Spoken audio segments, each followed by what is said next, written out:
Good evening, everybody, to another Sim Broadcasts. Today, again, the GTR Monday series organized by MRC with their 11th round in this, half-year-long weekly championship. We've been covering the first GT1 race. We've been covering the second GT2 race. Today, it's going to be the third GT3 race of the season. So you now see the schedule on your screens.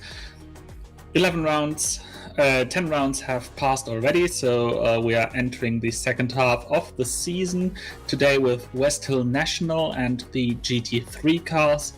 A class maybe most famous for back in the day, the Icon Touring Car Championship that was co-organized by New Dimension Racing. MRC also received New Dimension Racing support for the series, hence we see that logo on the bottom of your screen there. Again, we're entering the second half of the season, and it's been a very long enduring season so far. Today's track, Westhill National, a 4.4 kilometer long shorter version of the traditional Westhill circuit. We will visit Westhill later this week another time, but in a very different fashion. I think Pete and I will be talking about that later this evening. But for this track, a 48 lap race is scheduled, and it's going to be rather interesting to see how the drivers adapt to this very different circuit. You have the long straights, the start-finish straight and the back straight behind the pit buildings, but you also have a very tight and twisty infield section. Today the race is going to be directed by Jonathan Palmer of New Dimension Racing, and I'm joined here in the booth by Peter Butcher. Hello, Pete. Hi, Thilo. How's it going? I'm fine. Yeah, so it's going to be a fun one. I'm looking forward to this, certainly. The qualifying session, as you mentioned, is underway for 20 minutes, and we're about to get the first few times on the board, which we should be able to bring you in just a couple of moments' time. Thilo, who's setting the times? Furtive Racing's Hanan is currently in the lead with 133.99, so he just surpassed the 134 margin, but he is swiftly beaten by Vitautas Lacunas, who is driving in his Yes Motorsports livery. The fast Lithuanian now in pole position. Provisionally. Other than that, the times are currently ticking in. Sidus Cabot into third position at the moment with a 134.28. Currently the spread in times quite significant, as we see on the screen the three cars that are available to the drivers. The three cars in their GT3 configuration, so they are between 300 and 320 brake horsepower in peak power, all weighing 1.1 tons. And as usual with these cars, the FXR is the outlier with the four-wheel drive generating power from a 2-liter turbocharged flat 4. As of now, the FXR seems to be the car at the top of the cheats, but again, the times are ticking in, so... But it is really remarkable to see so much green. We've had the GT2 challenge by New Dimension Racing earlier this year, and there was a lot more blue on the timing tower.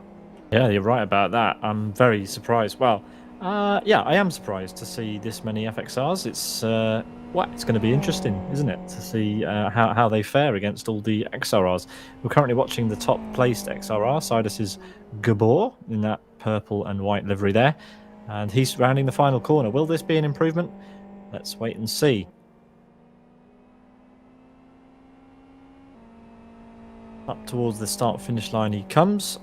Currently got 2 FXRs ahead of him, driven by very capable drivers, and he goes on to a lap. So let's ride on board and see how he navigates this Westhill National track. Around turn 1, he's got one of the Team America cars up ahead, the FXR, which should move out of the way of Gabor. If not, that's going to be a bit tricky. A little bit of unwanted draft there through the corner, but out of the way goes the Team America car, and Gabor heads into this tricky off-camber, left-hill, downhill section. Another bit of traffic ahead, which dives out of the way and actually off of the track as we head into Sector 2. Double right-hander, really difficult. Got to make sure you hit both the apexes and then don't run wide on the exit here. Left-hander here, really sweeping corner, lovely with all the downforce, especially in the GT3 configuration. Plenty of downforce in these cars. Heavy on the brakes for this little hairpin. Get the rear out nicely, get the car rotated over this exit curb, and then down another downhill right-hand section, and then underneath the bridge, nicely cut there, no running wide. We missed the final chicane, although there is a car currently going around it, which is a bit unusual, spraying cones onto the track in front of Gabor. One more corner to go, and we will see whether he has managed to improve. Currently 4/10 off of the leading FXR time of Vitautas Gutskas. Double left-hander to finish the lap. First apex you can hit, the second one doesn't really matter. You can kind of run the car in the middle of the road, or chooses to drop down towards the apex and onto the start-finish straight, using the right-hand side of the track, straightest line to the finish, and no improvement. Well, he improves his time, but no improvement on the position list. Now he's about 3/10 behind Lacunas at the moment. 26 drivers currently on the timing tower. Spread across approximately 4 seconds.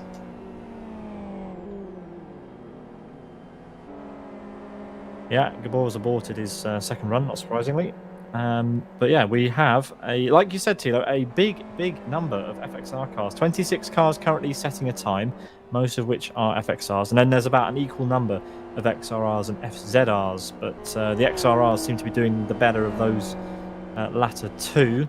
Jose, for the Ford Rally Sport team, actually, P4, he's put in a number of good performances in LFS recently, and currently sitting P4 with a very respectable time as well.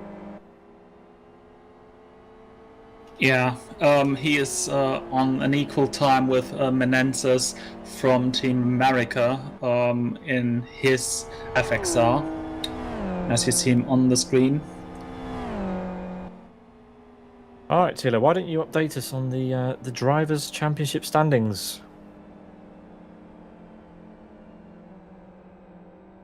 So at the halfway point of the championship, Lacunas is already with a big lead ahead of everyone else. As you see the positions scroll through your screen. Yeah, a lot of drivers with the same number of points going on here, down to the end of the table. But there you are. That's just nature of a series where you end up with drivers competing sporadically throughout the season. Indeed, and there are many more drivers who have not yet scored a point, which have been not shown on this list. So these are only the point scorers, and there are already 3 pages of them. But excellent.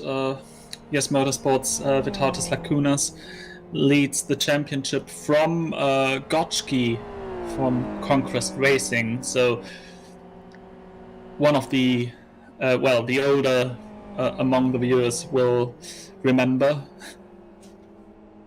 And Sidus Racing's Unite is in 3rd position.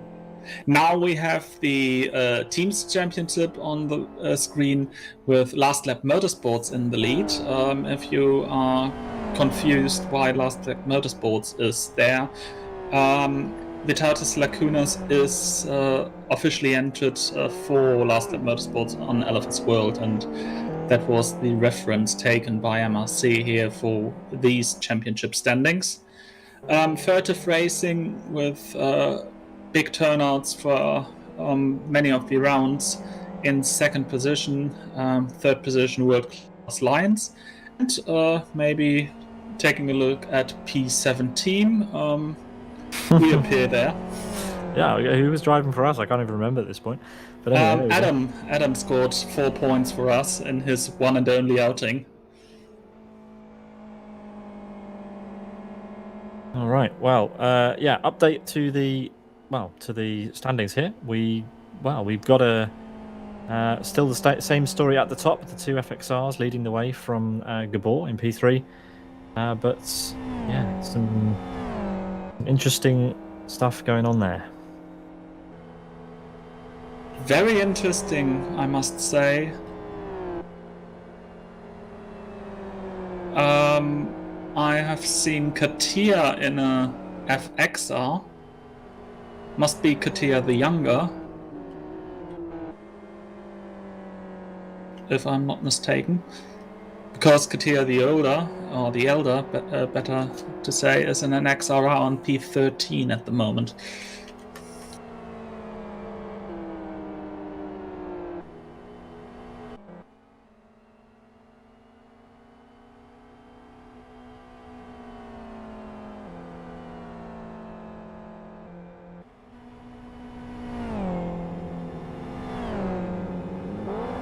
Okay, I must have mistaken Yanni for someone else because Yanni is not on the server. I'm not sure what car that might have been.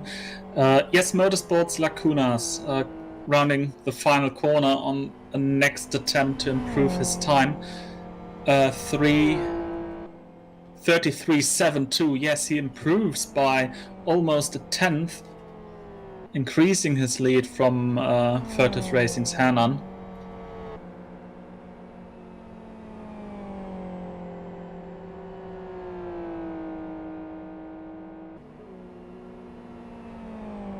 Gabor now on the screen. He is heading to the first split right after this right-hander.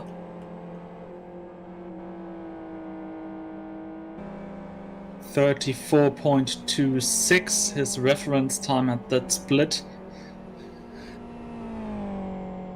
He's definitely on a fast lap. Let's see how he brings it home. Second split right after this hairpin. 54.49, so faster than his previous split here. And now he's going down the long straight.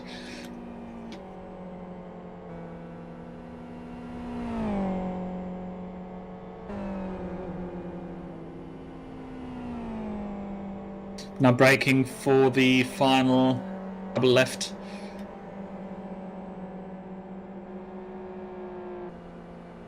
Very tight line exiting there, so as Pete mentioned earlier, you usually don't care about the second apex. He hits it and nails it and improves not quite 1/100th of a second slower than his previous fastest lap. Great consistency by the Sidus driver, but sadly no improvement to him.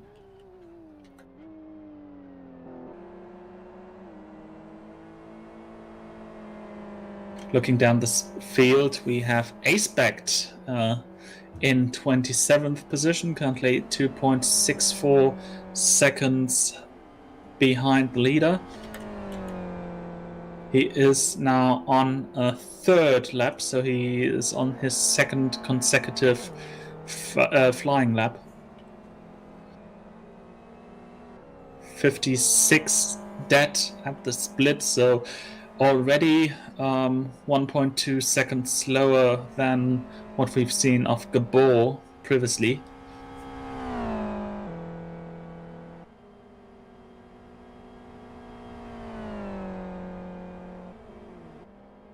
Currently the penultimate car to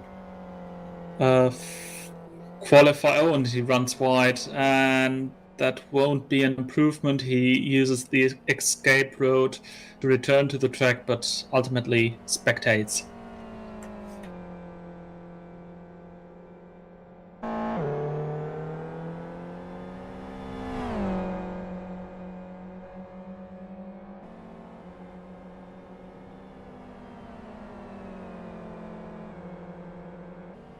Spabolutski on the screen, 15th position currently for the bright pink car, running wide after turn 2, and again slightly wide.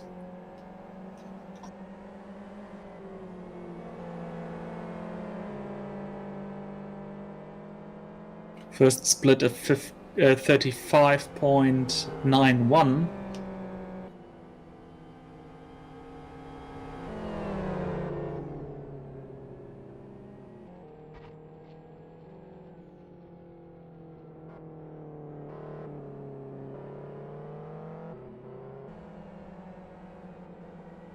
But he has aborted his lap. He's preparing for the next run. Back to the front, Jose just started this lap, going full throttle through turn 1, and with a slight lift. Ooh! That was a slidey job through turn 2 into turn 3. Little lift, braking down for the left-hander.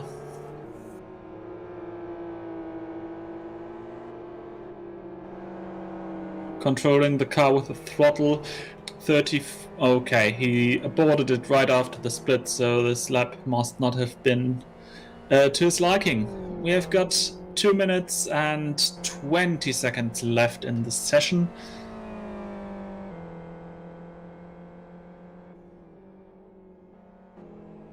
Gustav currently on the screen in his pale pink car.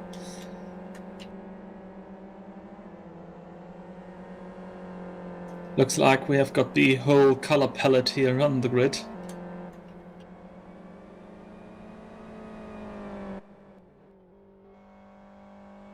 But he's currently on a warm-up lap. Redbot. He was the surprise podium finisher in round 1. Round 1 that saw this drama in tire life.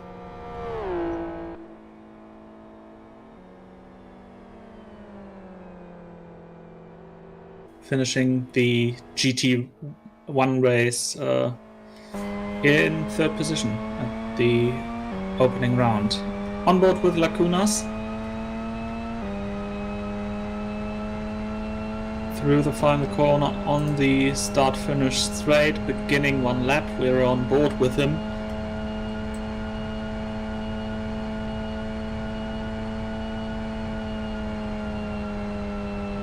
Wide open through turn 1, slight touch on the grass with the left hand side. He shifts down for turn 2. Now all 4 tires are dirty.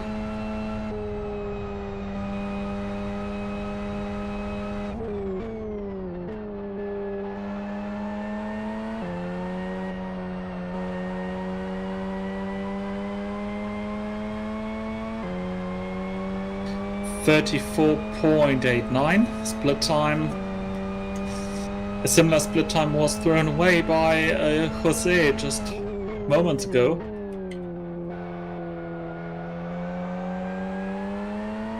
Second split, a 55.35. Oh,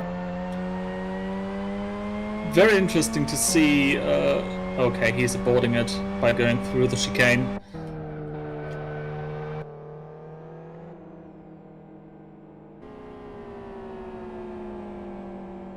And I hear Redbot is the final car to cross the line with a flying lap.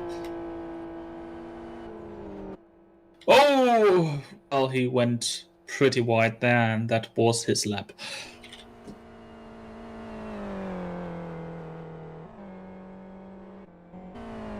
Chabalutsky also made it over across the line before the time ran up.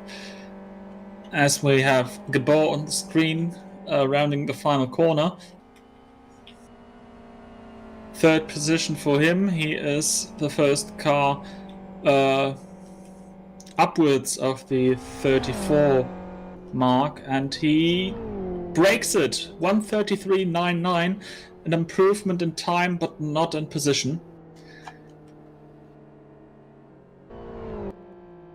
Janotsky is now in P4 with the fastest FZR, a 1:34.17.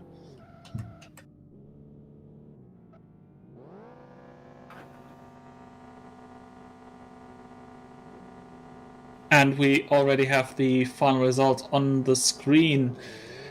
Lacunas scoring the next pole position in the GTR Monday series. Second place to Hernan from Furtive Racing, followed by Sidus Kabor.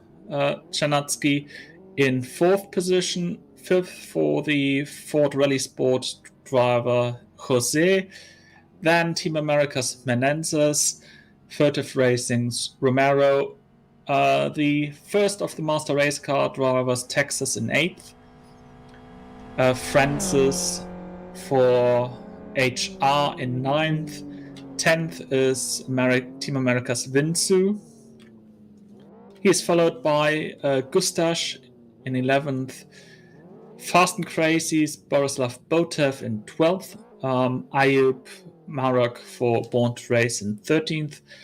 The fastest race green car with Mandula in 14th. Kshabalutsky in 15th, Erotica in 16th, 17th is Fragmaster's Number, who is today again behind the wheel on the track. Redbot in 18th position, followed by Yari Katia and Ian Donny on the first page.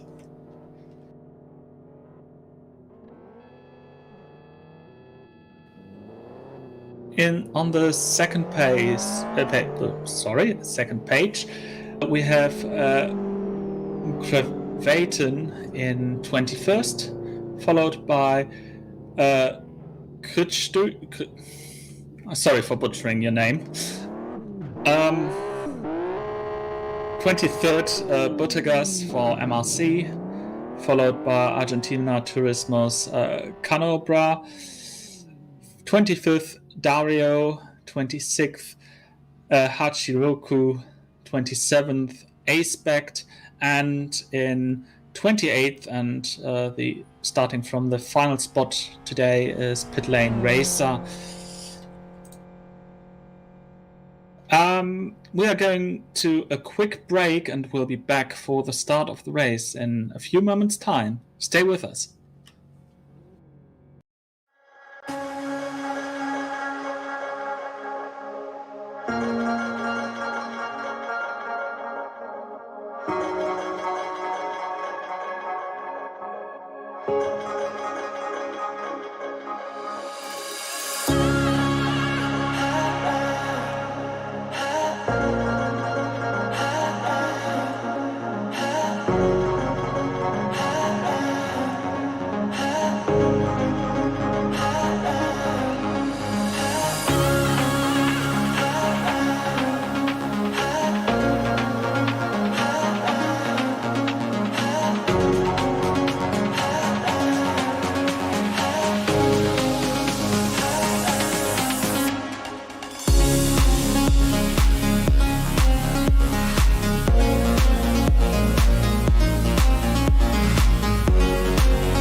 Welcome back to the 11th round of Master Race Cast GTR Monday, live here on Sim Broadcast. And I need to update you with a couple of penalties that have been happening actually before this event and are now applied after the qualifying session. So while you have the qualifying results on the screen, I can tell you that Ian Donny loses 2 positions, Hachiroku, Bottas, and Bottas are losing 3 positions, and Race Green's Redbot has a pit lane start, so he has to rejoin the queue after they have passed start finish.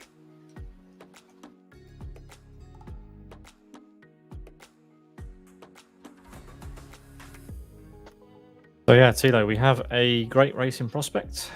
It's going to be a good one. 28 cars taking the start, we believe, so should be fun down into turn 1, no doubt, at Westhill National. Always is on the opening lap. Plenty of excitement to be had. I think this is the first GT3 race that we've covered, unless I'm mistaken. So something new for us here. Not quite. There has been the GT1, GT3 endurance race by Team Rock Racing last year. Yeah, well, there's a reason that you're the guy who keeps track of the stats, and not me. So thanks for that. But yeah, it's not really a common class these days. The heyday of the GT3 category was the Icon Touring Car Championship back around 2009. Afterwards, there have been a few GT3 championships organized by Last Lap Motorsports, and since then, it's not used as regularly as, for example, the GT2 class. Oh, and something which is used even less regularly on our coverage is rolling starts, something that New Dimension Racing tend to do. Of course, we have some of the New Dimension Racing team with us today, helping MRC out with the running of the event, and that means we're going to have a rolling start, which will be, it'll be fun. I do love a rolling start, especially when we've got 3 different types of car. You don't want to see anyone getting a dodgy start. So yeah, the drivers are readying up. We should be away for the rolling start in pretty soon. So good luck to all the drivers, and thanks for joining us here on Sim Broadcast on Twitch and YouTube. We hope you enjoy it. Yeah, for the rolling start, Old Sitter without his lacunas has decided to take the right-hand side for pole position, which is the obvious choice, seeing that the first turn is a right-hander.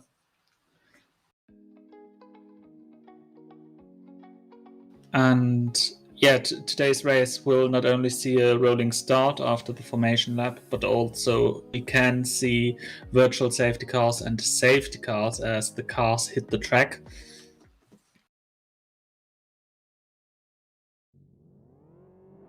Yeah, so this is not the real start. This is just a rolling start. There you can see the pace car on the grid. That is Atienne for MRC in the MRC FZ5 safety car.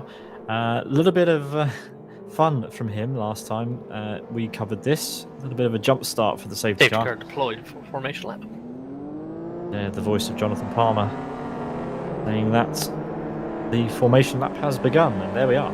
Quite a sight as all the cars make their way off the grid, Thilo. Indeed, and they are heading to complete 48 laps in just a bit.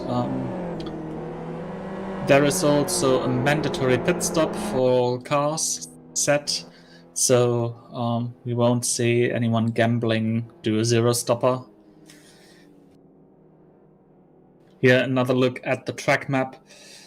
We're currently in turn 2, as you see, still in the rather flowing area of the Westhill circuit. before taking this left-hander into the infield. Yeah, the car's following the safety car down the hill. It'll be Lacunas on the right-hand side of the track to lead the cars off on the rolling start. Yeah, quite a short lap here, so not a lot of time for the drivers to get the heat that they want into the tyres. Some of the cars behind doing quite a lot of tyre weaving, but not Lacunas. He's quite happy to keep those tyres fresh. Maybe that's something that he's going to do with his strategy later on. Redbot has joined at the back, obviously, and joined quite late as well, so maybe he'll be able to get up to the back of the... He has a pit lane start. Sorry, and yes, I think the problem now is that he has to wait at the pit lane exit with his tires cooling down.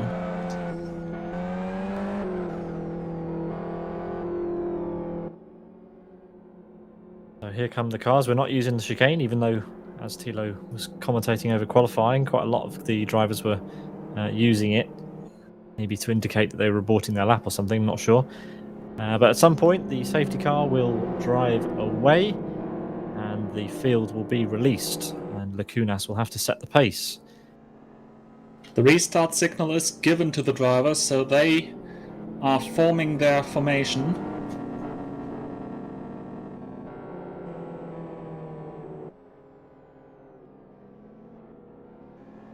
Yeah, the safety car has decided now it's time to pick up the speed, and Etienne will have to be in the pit lane before one of these guys decides to hit the right-hand pedal. Let's see. The MRC safety car has pulled off the track. We're moments away from the green flag. Green flag, green flag, green flag. The green flag is up in the air, and it is a great start by the Yes Motorsports car, but also in the background by the Sidus car, already from 4th to 2nd position up. Sanochki, running wide on the... contact! Much contact. Both have involved. Yeah, lots of race green action there. Who's that who managed to get through? It was Mandula, who was one of the only cars who managed to come unscathed in what looked like a 4 wide. But yeah, Linus Stern at the front. It's Lacunas followed by Gabor, followed by Hernan. So Gabor got a good start up from P3. Sanochki remains in P4.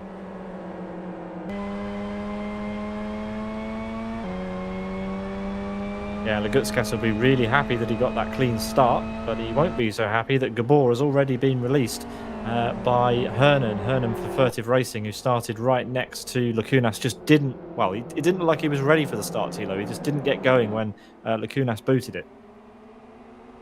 Yeah, definitely.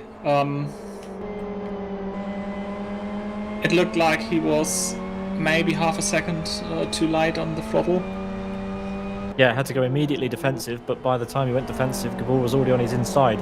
And but yeah, I'm not gonna jinx it, but this FXR is looking pretty fast, and able to keep up with the XRR on that straight there, Thilo. I know he had a bit of slipstream, but let's see how he does up the home straight here. I'm very interested to see the pace difference between the FXR and the XRR, because a lot of drivers have picked the FXR for once. Here he comes. So yeah, obviously something good about the FXR today, and it looks like he wants that place back immediately. Going to the inside and completely passing the XRR before the turn-in point, which is a rare sight, as we have Gustav in the pits and also Pavluchki, both for damage. Yeah, Pavluchki's missing their pit boxes. Oh well. Out front, no such problems for Lacunas, but yeah, there's now 2 FXRs back at the top of this timing tower, and let's see. We know Hernan's quick.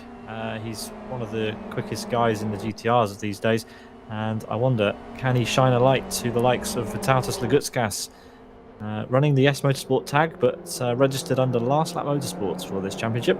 And here they are as they head down the hill for the second time this evening. Hernan's got pace. He's not letting Lagutskas get away.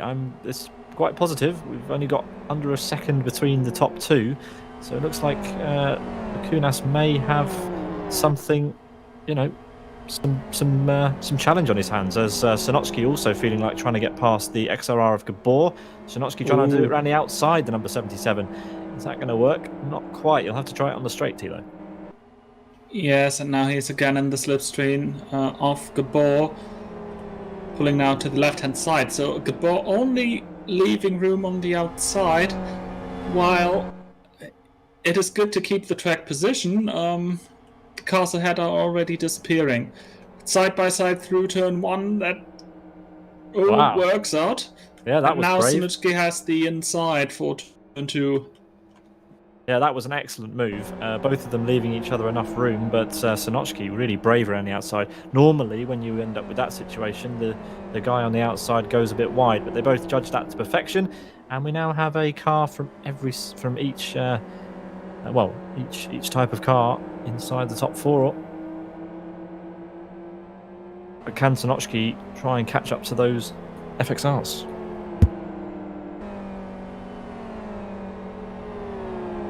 Well, we will see, because his line was heavily compromised through turn 1. Going around the outside is not the fastest. Woo! That was close to a touch by Gabor, but probably just a piece of paper fitting between those two cars there. Yeah, if you're wondering who this FRS car is, here, this is Jose. He's been a little bit surprising recently. He's been really, really up at the sharp end of the grid. Some serious improvement coming from this man here, and he's looking like he wants to try and get past Gabor, which would really shake things up. The number 69 FZR representing Ford Rally Sport. But let's see, can Gabor get in the slipstream of Sonotsky up the hill? Looks like it. Will there be a move on? Sonotsky feels like he has to go defensive. They'll be side by side across start finish as we start lap 4. 1.2 seconds back to the rest of the field, and here we go. Gabor gets through, back into P3. Very easy and clean pass. By passing him, he completed the lap in a 1:36.16. For comparison, Lacunas just set new fastest lap with a 1:34.81. Yeah, really, really good pace at the start of this race, and we have 26 drivers, so we've lost a couple already, but yeah, good turnout for round 11 of MRC's GTR Monday. Thanks for joining us here on Sim Broadcasts on YouTube and Twitch today.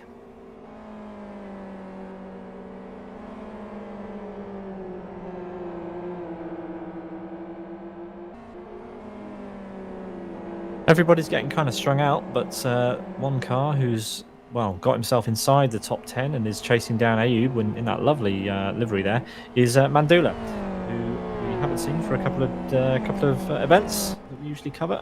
I believe he's been a bit ill, but there we are, he's back in P10 at the moment, chasing Ayub for Born to Race. Pretty hard. What a striking livery that, Thilo. Indeed, that's, well, reminds me a bit of some cocktails in the summer, fitting to the time of the year.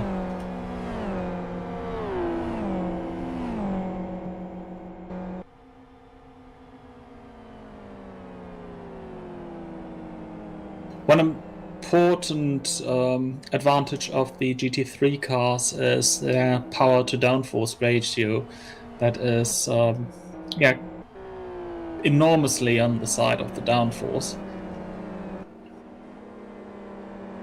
Yeah, they are quite nerfed, aren't they? So it does look as though Sonotsky has managed to, well, he's definitely dropped back from Gabor now, and Gabor is catching back up to Hernan, but Jose is within striking distance, I would say, of knocking on the door of the top 4. We're currently watching the number 77 Sonotsky with those bright cyan blue wheels, but look at this. Jose's trying to line him up into the double right before what I'm going to call the back straight, even though it's one corner away from the home straight, Thilo. We could also call it the paddock straight, because we have the pit buildings to the left side of the cars now traveling down this straight, moving out of the slipstream. Jose, Yeah, a little bit of unnecessary contact, you'd say there, but anyway, he's got the job done.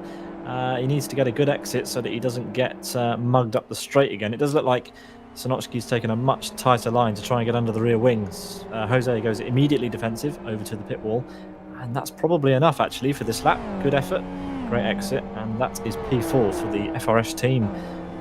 Yeah, really good result if they can keep that for that team.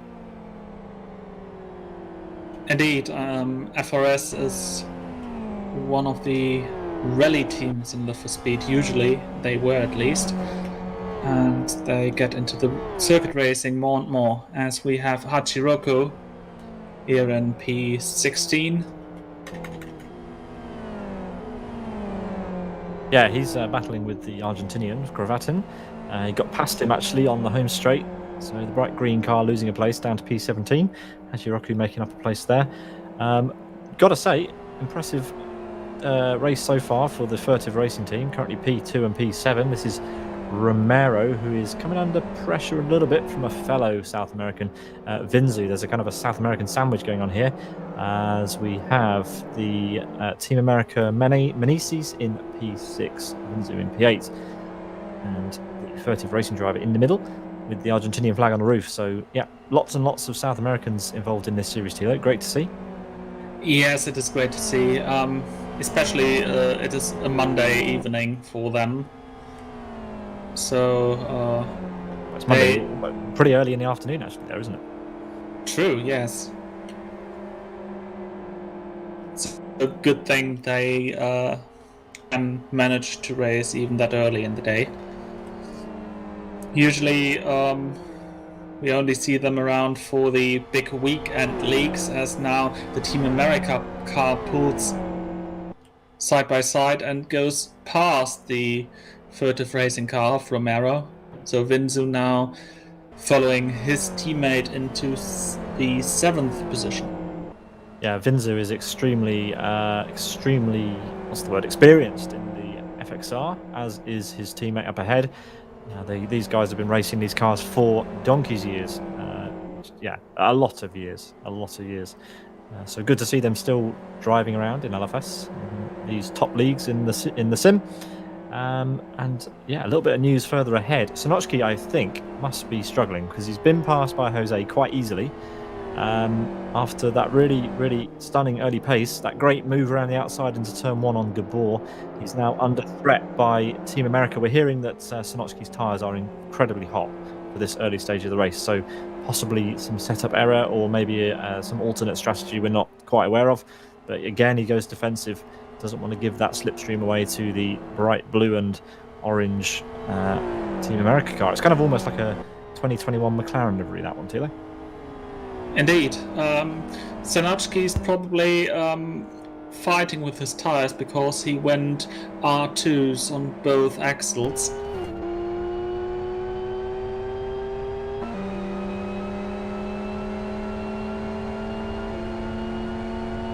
And yeah, he can't really defend from Menendez. Yeah, that one was easy. That was a slipstream pass up the home straight and through into P5 now, actually, for Team America. So, yeah, great stuff. And these cars, it is Oh, Menendez! Losing it! Oh, contact! Yeah, that was a very, very strange place to lose the car, and Sonochki, an unfortunate passenger there, getting knocked into. Oh, and Sonochki's car has some troublesome damage because I think the geometry of his suspension has been bent. Yeah, rejoining down in P13 for Meneses there. Oh, and Ayub taking advantage, going past Romero. Oh, contact into the brake zone. Oh, Romero running wide. Yeah, being pushed wide, I don't think. Yeah, running wide is particularly fair. Well, bullied off the road a bit there, I'd say. Running wide involuntarily. Yeah. As Mandula is now side by side with Ayub. Yeah, into the final corner. These two will be battling hard all race long. They're a very similar pace when they're up to speed, these two. But two different cars. The FZR, no turbo in that car, so pretty quick off the corners. Mandula has to spool it. Here he goes, side by side across the line. We've said this a lot already today, Thilo. Side by side across the line seems to be the place to be. Anyway, Ayub's on the inside, Mandula on the outside. I think Mandula's got the legs, and the move's done before turn 1. Not the worst idea for Ayub to let him pass that easily, because you still have a cleanish air, so to speak, through that turn.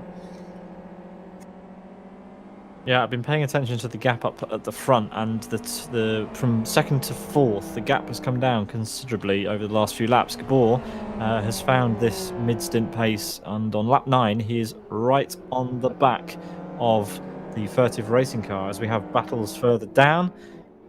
This is number for Fragmaster, Zdravko Polniak, fellow commentator here in the Sim Broadcast commentary box, but he's taken up the wheel of an FZR today. And that lovely cyan and, there's lots of colours going on there. It's Texas and Bottas ahead of him who are going at it as well. But, yeah, these guys really close and battling for their place in the top 20 at this point. Yeah. Texas had some trouble early on because he was the best qualified MRC car, at least within the top 10, and now he's down in 20th position.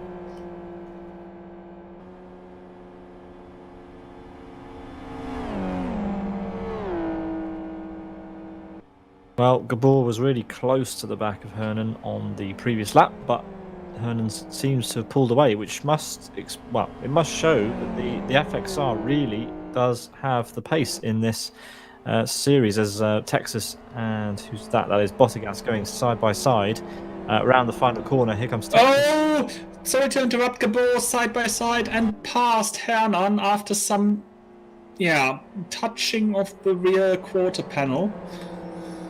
Let's call it that way. Touring car style move, I think you can also call it, as we see now Texas past Bottas. Yeah, just deciding which battle to focus on, and it looks like Hernan is going back from bad to worse. He's now got an FZR behind him, so all three cars represented there in that shot, but this bright pink and blue Ford Rally Sport car looks like he wants to get involved in this battle, but Gabor's he's not out of it yet because Hernan's got a slipstream. Yeah, an XRR back up into P2. It's been like a yo-yo.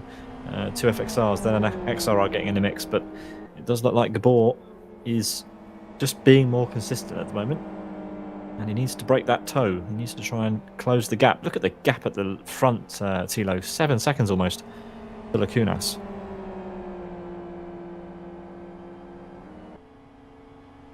Yeah, Lacunas, he is the championship leader, not for pure luck. We can say that. Absolutely not. He is there on merit. He's an incredibly talented driver, and even better in the FXR than most, as he's demonstrating here. But yeah, this is quite an interesting battle. We are seeing all three of the cars in their GT3 spec at various tyre life on these cars. But yeah, the FRS car of Jose here looks really racy, and he wants a podium. That would be great for FRS to see them on the podium.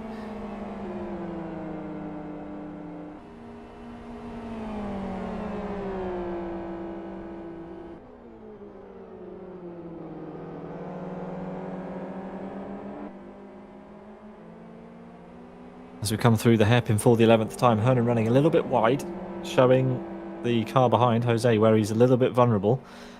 If I were Jose, I'd probably go for a move into that hairpin, having just seen how wide he went out of it. But anyway, they have spread out a little bit as they head down the paddock straight, coined by Thilo. I think I'll use that one, Thilo. I like it. You know where to pay the royalties to.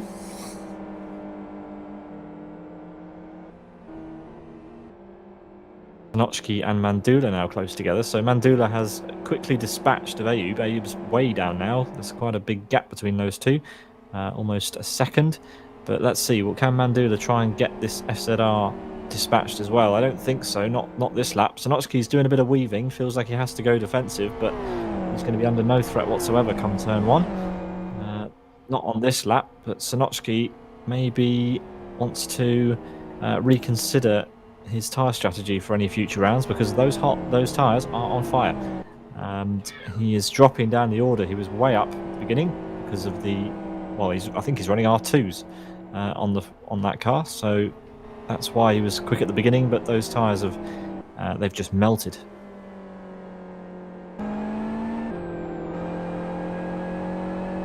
On board with the race green car of Mandula, sizing up the back of this FZR. It shouldn't be too difficult, as I mentioned. Mandula's tyres are fine. Sanocki is having a little bit of trouble. Mandula thinks about a move on the inside into the hairpin.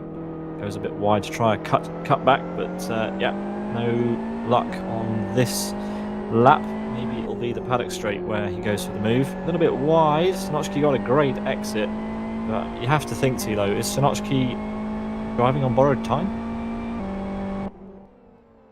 Hernan for second. Yeah, he's not done with Gabor. He's managed to catch up. The gap was pretty big, so either Gabor's made a mistake or Hernan's just found some pace. The fact that Jose is still with them, I want to say that Gabor's just not had a fantastic lap, and there's going to be a move on here. Gabor didn't go defensive, but Hernan thought, I'm going to do you around the outside. I'm going to make this sting. So he's just done him around the outside. That's a great move. Oh, and Gabor losing the downforce. Yeah, running wide. Really early cutback for Hernan, putting Gabor on the back foot for turn 2, and that's going to be great news for the other pink car in this battle, which is Jose. Keep talking about Jose. I want to see him get in the mix in that FZR. Let's see how high he can get up. We've got Aspect and who's that? Yari Katilla side by side, and Aspect has backed out of that one as they head into turn 1 for the 13th lap of 48.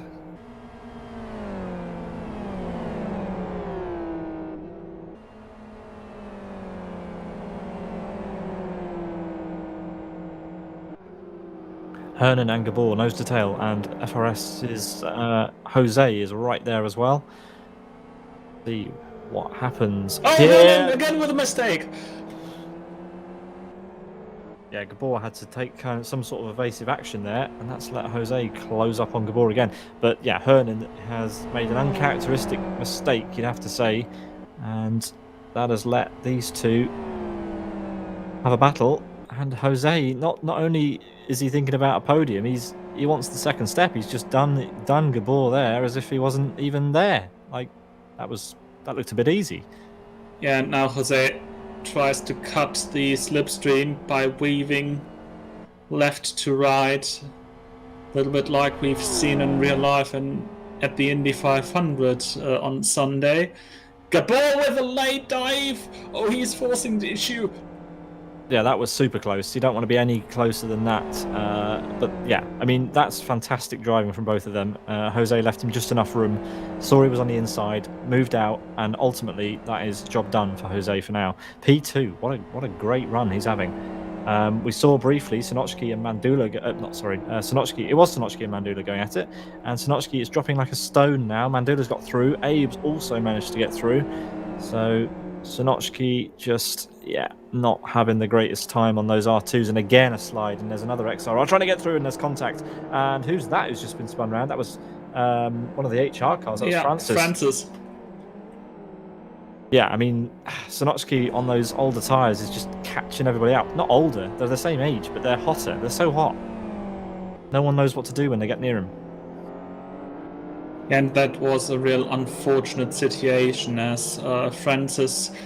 Yeah, he was caught in the middle, in front of him Sanocki sliding, he hitting Sanocki's rear quarter panel, and then himself getting hit on the rear quarter panel, sending him into a spin. Yeah, we're watching Fast and Crazy's Borislav Botev, who probably didn't expect to be so in the top 10 so early. He's just witnessed all of that craziness happening and is inside the top 10 now. And looking up the back end of Romero for Furtive Racing. Yeah, he must have sensed that Sanocki's days are numbered, and he'll be getting past him pretty soon. Sanocki not quite under attack from Romero, but pretty close. But yes, we have an FZR in P2 now in this race, which is not what I expected at all. Gabor is he's right there. He's only half a second behind, but it's really difficult to get past when you're battling someone of a similar pace.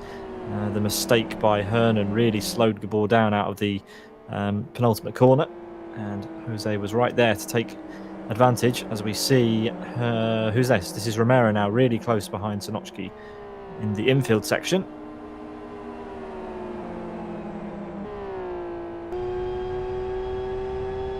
Absolutely not enjoying these tyres, and I wonder if Romero just is going to just go for a dive. I don't know, maybe not. But yep, there's a little bit of a traffic jam now behind this FZR. Got Romero, then you've got Botev and Dario for Master Race Car as one of the bollards there goes flying.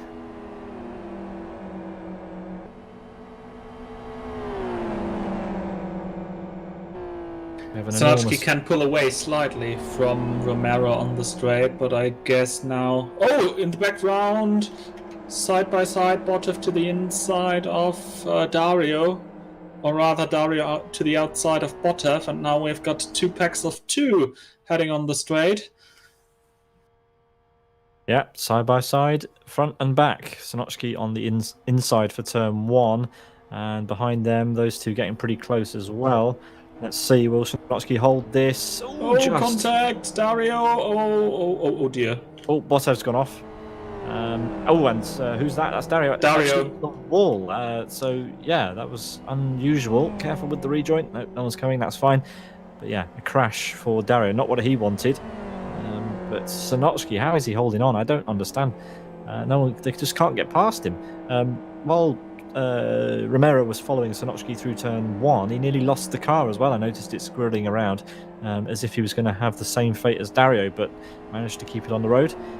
And he gets another bite at the apple as we head into the 16th lap of this race. Yeah, I think Dario just was unlucky. He was trying to correct his slide, and then all of a sudden the tires bit again for grip. And he was facing the retaining wall. Sonochki came got into trouble over that curb there, went behind the curb, hooked the tyre, and lost a load of time. Now Romero's alongside and probably will be ahead before the final corner. Yep, Sonochki may go for a counter. That thinks better of it. We've got Pit Lane Racer in his natural habitat in the pit lane. Yep, there we go. He's just taking a pit stop there. Someone we haven't talked about for a while is Legutskas, who is going to do his first bit of lapping in this race, 17 laps in, and he's coming up to lap Gustas. He's already lapped Pit Lane Racer while he was in his pit stop, but Legutskas is absolutely on fire here. He's nearly got the gap to Jose up to 10 seconds. It's 9.99 at the last checkpoint. So that is an absolutely that is a monster of a lead, Thilo. That is crazy for 17 laps gone. Yes, but Lacunas really shows the consistency in this very car. He occasionally switched to the FXR in the GT2 Challenge, sacrificing his points back in the day. But being much more competitive around certain circuits. Yeah, we've got an absolute gaggle of cars in this midfield, currently being led by Ian Doney, who has climbed up the order somewhat in this race. He's got Texas for MRC behind him. Global Gaming's Erotica is there as well, and Aspect has joined the party. He's right in the middle of it, in fact. Oh, late move by Texas, and see you. Yeah, Donny has lost not... Oh, and Donny... Yeah. I made a sound effect. One of your sound effects there, Thilo. Wasn't very useful, but there we are. Indeed. And Donny with a very unfortunate tank slapper. Yeah, I didn't know what to say because he was bouncing off of every single car in that battle. Aspect, and then bounced off of Bottigas as well. All of that was triggered by a bit of traversing the curb while battling with Erotica. But there we go. didn't just lose 4 places, he lost a whole chunk by putting the car in the wall. But anyway, Texas is having a go at the highest placed world-class Lions car in this race, Jari Katila. Jari, extremely experienced in the GT3s, well, in the GT cars, maybe not the GT3s, but anyway, he's currently in P14 as he rounds turn 2. Proper dedication needed through there, doesn't matter what car you're driving. And GT3 downforce, as Thilo mentioned, a lot of downforce. It's still not easy going around there, is it, in turn 2? It's not really easy. You're still losing a chunk of downforce, and you're helped by the fact that you don't have to translate so much power to the tarmac, but still, you feel it in the wheel. Numbers made a pit stop. He's rejoined down in P21. He's still on the lead lap just, but yeah, he's at risk of being lapped soon. Yeah, Lacunas should be in the pit lane at some point, we expect. But this battle really is hotting up between the drivers in the mid-teens.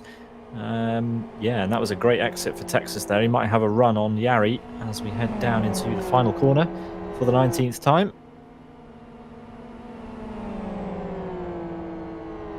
Oh, Jari with a little bit of a move in the brakes there, spooked Texas, and Yari's going to come under threat from the Global Gaming car, which in fact he does, and yeah, he's lost 2 places. Let's see, can he get any of them back? Roscoe got a great exit. He might be thinking about making a move on Texas. No, I think the gap's just a bit too big across start-finish. But anyway, a great run. Ooh, Texas must think he's... That was a bit of an unusual bit of defence there. But unnecessary almost.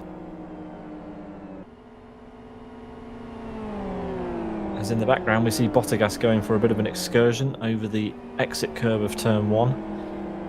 Aspect behind will probably like to see a bit more of that, so he can try and close up. But yeah, Jari losing 2 places on that last lap, down to P16 now, losing a place to a fellow XRR and the car you're watching, the FZR of Global Gaming's Erotica, using the, what is that, the Live for Speed NL livery.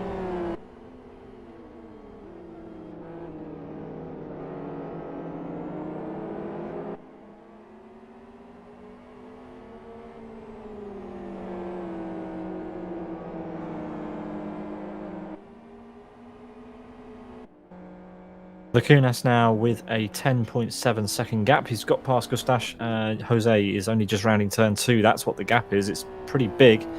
But anything can happen here. We still have 23 drivers in this race, and there will be back marker traffic for Lacunas to have to deal with. We've got surely some pit stop strategies going to come into play at some point, and anything can happen indeed. But it does look like he's dominating this race as he would have set out to do. But the story really, when you look past the lead, is that we have an FZR of Ford Rally Sport in P2, followed by another FXR of Hernan, who's in a battle again with Silas's Gabor. And yeah, it's getting close again, Thilo. Yes, it actually has been about that situation for the last 1 or 2 laps. However, Gabor hugely lost it in this downhill right-hander after the hairpin, and could not catch up on the straights. As well, in this category, the FXR really has some horses underneath its bonnet compared to the other cars. Usually it's a very different situation, especially in the GT1s, where the bus usually is not only a brick in the wind, but also, yeah, a potato on the straight.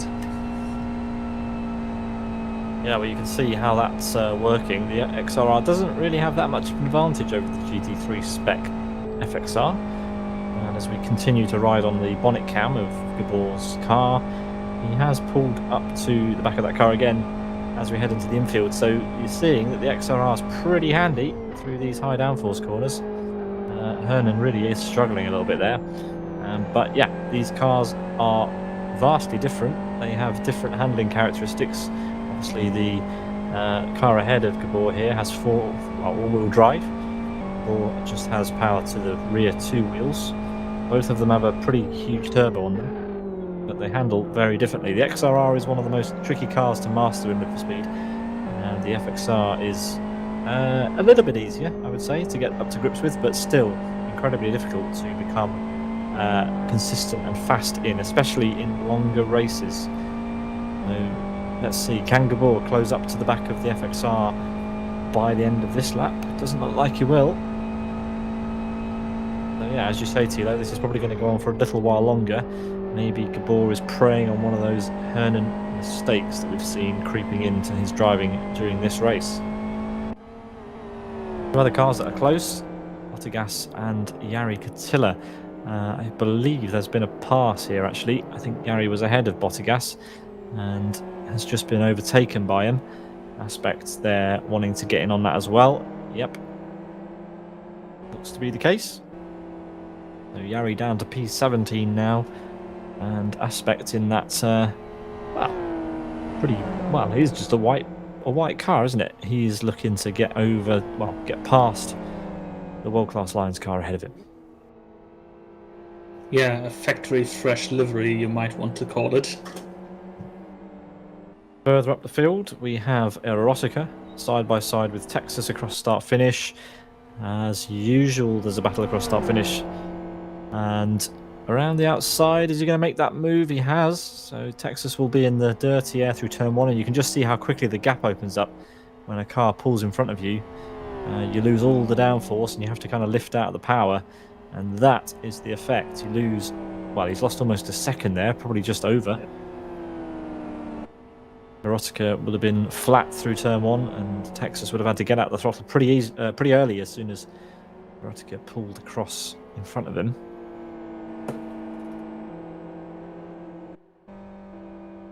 Here comes Lacunas. He is about to lap number, so he starts lap 23, almost halfway through this round 11 of GTR Monday by Master Race Car, and Lacunas has pulled a 12-second gap now over everybody else in the field, and he's looking to put a lap over number for Fragmasters, and that won't be fun for him. Botev is trying to get past the blowing car of Sanotsky, and Sanotsky's I thought he was going to the pits there. He's just going defensive, using the pit lane and spooking us a little bit. Looked like Botev was going to follow him. Botev has moved to the outside and will be passed easily before turn one, and that's another place lost for Sanotsky and another place gained for Botev. Sanotsky at risk of dropping out of the top 10 with those R2s. One thing I want to mention about our Cont race leader, Vytautas Lacunas, he just set a 1:34.17, and actually that would have given him a fourth position in qualifying. So he really has some sharp end speed.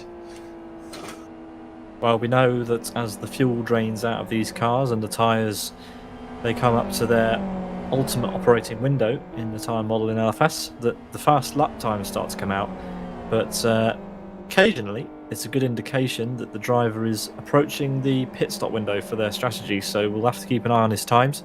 If he starts setting purple even for the qualifying time that he set, then we'll know that he's going to be in the pit lane pretty soon. Gabor, as we watch him go across start-finish, is still not able to make any inroads into Hernan. Hernan taking the middle of the road, doesn't want to give any whiff of a slipstream to the XRR behind him. He really would like that podium, and why not? Who wouldn't? I would take a podium.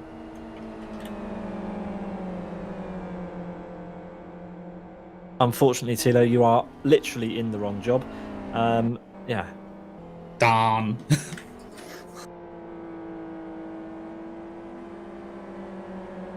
Jose doing a stellar job in P2 right now. He's got 3 seconds almost over Hernan in that FZR. Looking pretty steady out there.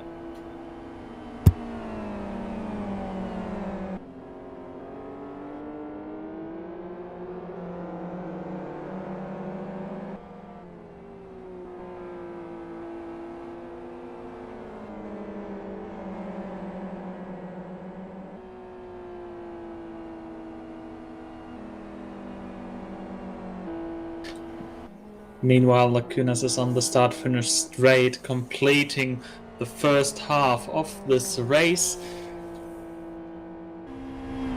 So, Lacunas in front of Jose, Hernan, Gabor, Vinsu, Mandola, Ayub, Romero, Botev, and Chinotsky. Your top 10 at the halfway point.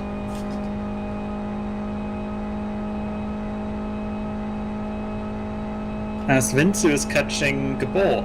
Yeah, he's been creeping up to the rear of Gabor's car for the last few laps, and as you can see from this rear view camera on Gabor's car, the Team America liveried car of Vinsu, he's within striking distance. He got a little bit too close through turn 1, and he's managed to drop back, but I think as we were watching when Gabor was following Hernan, the XRR is particularly strong through this first sector, and Vinsu actually is doing a very good job to keep up. So I reckon if we stay with this battle, there could be something happening pretty soon. Vinsu's looking pretty quick. Gabor looks like he's struggling, potentially just in the dirty air of the car ahead. But especially through this last sector of the lap, this FXR of Vinsu's Team America team is looking pretty rapid. Out onto the paddock straight they go. Tiny amount of slipstream there.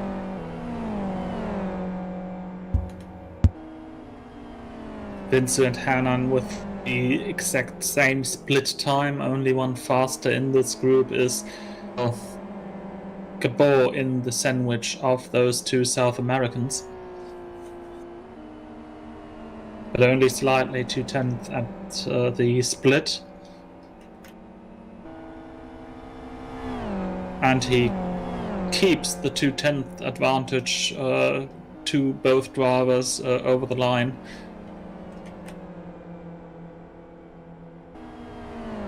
Yeah, so these drivers definitely fallen into kind of a mid-race lull. As we turn the cameras back to Lacunas, he's lapping one of the backmarker XRR cars. That was Haku Roku, not driving for a team as far as we are aware.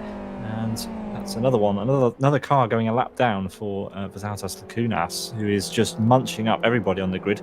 That is everyone up to P20 now that he has lapped that remains in this race. I wonder how many other cars he's going to get past.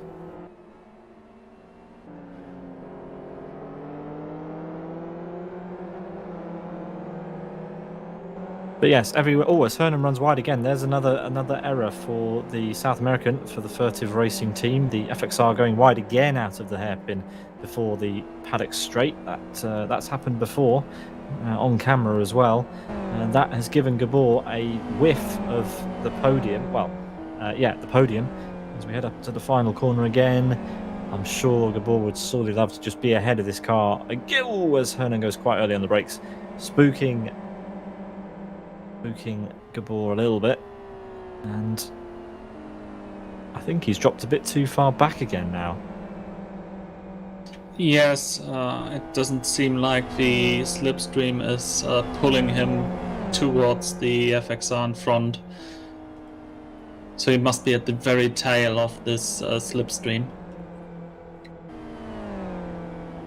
We have some news from race control. Pit lane racer got a drive-through penalty for a lap 1 incident with Bottas.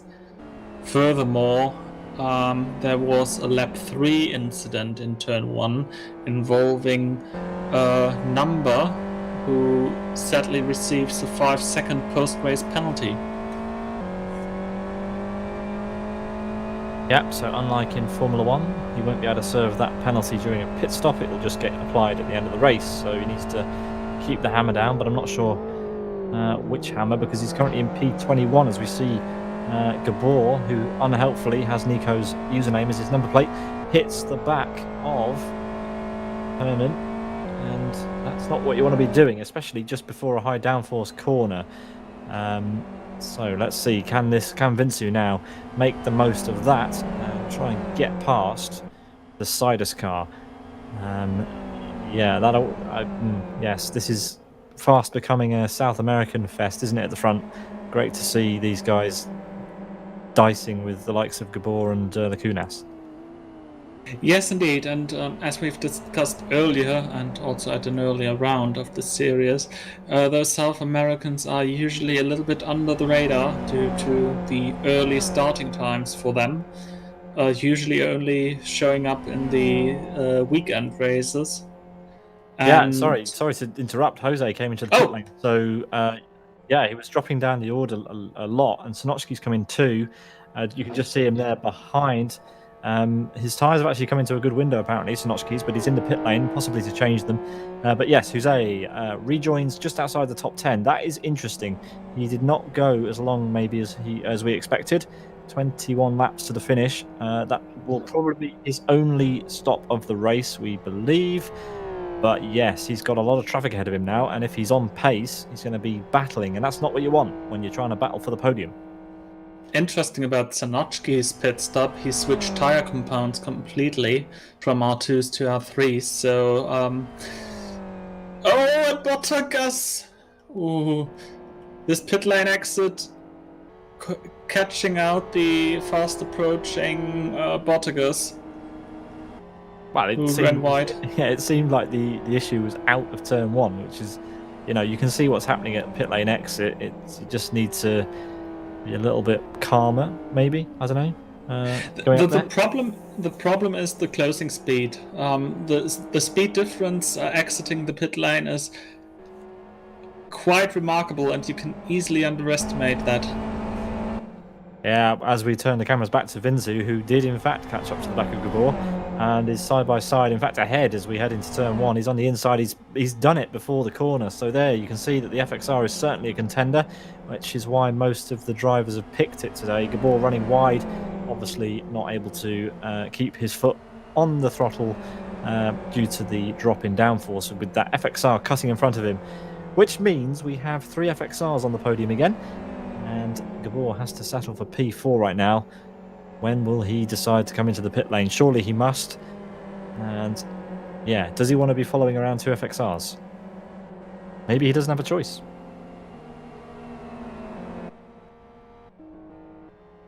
Well, to answer your question, he definitely don't want to travel behind someone.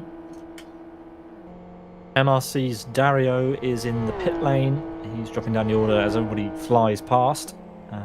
Sonochki there, rejoining in P14, and he's changed onto R3s, which is a bit of an odd strategy. I would have expected maybe, I think maybe an optimum strategy would have been to start on those and not use the R2s during a race this long. But anyway, we like people to try different things, and maybe this time it just didn't pay out for him. Well, the funny thing about it is that one championship he was heavily involved in was the BF1 league, also by MRC, where tire compound change was mandatory. Yeah, and 1 lap ago, Vinzu got past Gabor, and a lap later, Vinzu has got past Hernan into turn 1. Apparently we're hearing that Hachiroku has a puncture on his car, which is unfortunate for this early in the race. And he's in the pit lane, so that's good. No need for any virtual safety car shenanigans, or safety car shenanigans, in fact. And, Hernan really caught out by the slipstream there, and Gabor's going for a move. Side by side down the hill, that's not a normal place. Bit of contact, but Gabor is finally through on Hernan, but still back to the place where he was before because Vinzu got past them both.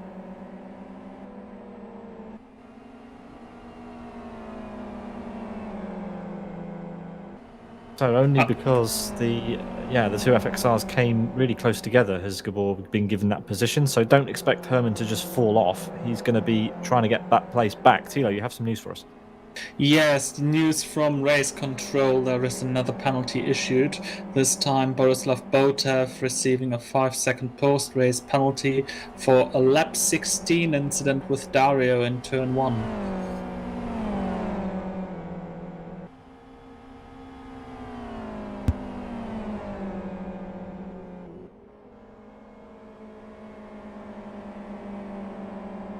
Lacunas with a new fastest lap, 1:33.89, which would have given him P2 in qualifying.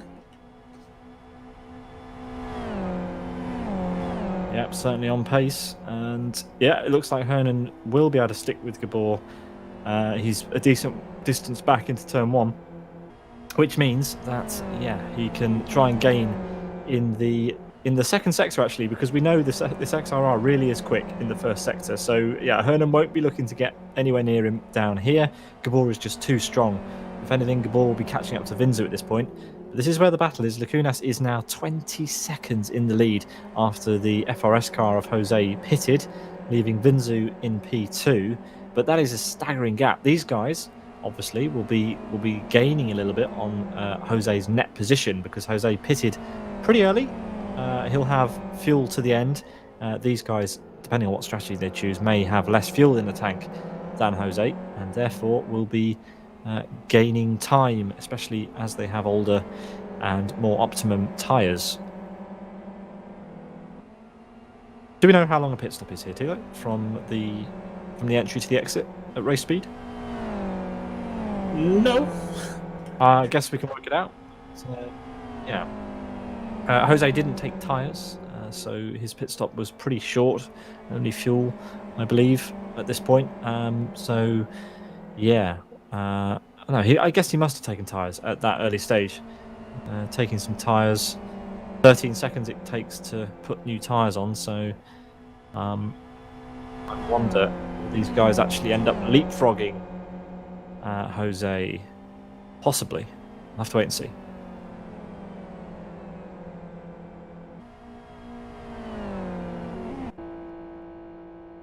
The top FZR runner is Born to Race's Ayoub El Hanouni, running the alias of Ayoub Maroc. And yeah, as he comes up to turn 2 in that rather, what did you call it? A cocktail livery, Thilo? Yes. Cocktail Looks like colours. a tequila sunrise to me. Okay. Are you party to a tequila sunrise, Thilo? Not within the recent 15 months. I think I don't need to explain the reasons. No, okay, but outside of tough times, are you party to a tequila sunrise, Thilo? I have in the past. I won't deny it. Glad I finally squeezed that out of you. Romero is... you can't really tell if he's actually catching up to the back of Ayoub, but yeah, he's certainly well inside the top 10, not at risk of dropping out anytime soon unless he makes some mistakes. So again, another good drive for the Furtive Racing team from Argentina. Hernan, currently P4, battling pretty hard with Gabor, trying to keep up at this point. And yeah, these three pretty equidistant. They're in this kind of bubble, but it's a bubble that currently exists 22 seconds off the lead as we begin lap 33.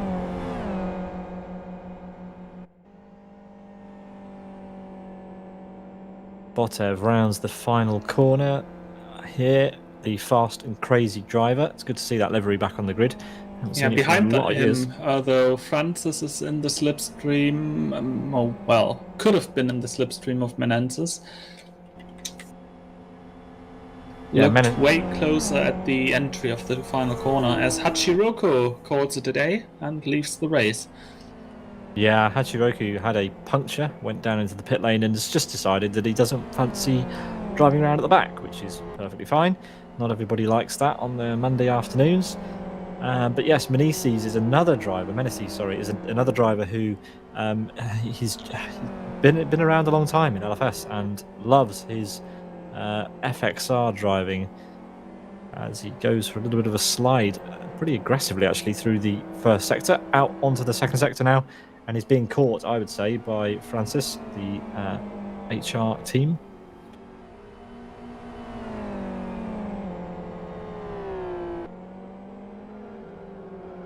But look who's behind, it's Jose. I wonder how he is coping on those new tyres as he lays down a pair of rubber lines on the track coming out of the hairpin down into this brilliant re-profiled downhill right-hander onto the paddock straight. And Jose needs to make sure that he jumps these cars as quickly as possible. Jose is 50 seconds off the lead now, but he has a pit stop plus tyre change under his belt. So let's see, can he catch up to this traffic, get past and find some more clean air quickly, because that's what he needs if he wants a podium at the end of this race.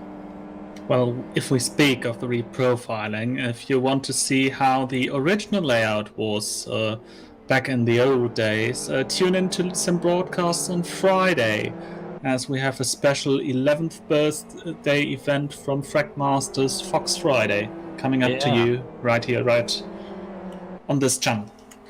Yeah, the interesting technical thing about that is that it's on old Westhill. It's LFS 0.6B as far as I'm aware, which is 10 years old now? I can't remember, but pretty much 10 years old. So 10-year-old software being run for that. That's going to be a fun one. So yes, if you want to tune in to that, you can do that next Friday. Yes, this Friday, sorry. Fragmaster's 11th anniversary, as Thilo mentions. 11 years of Fox Friday. Crazy. It is, indeed.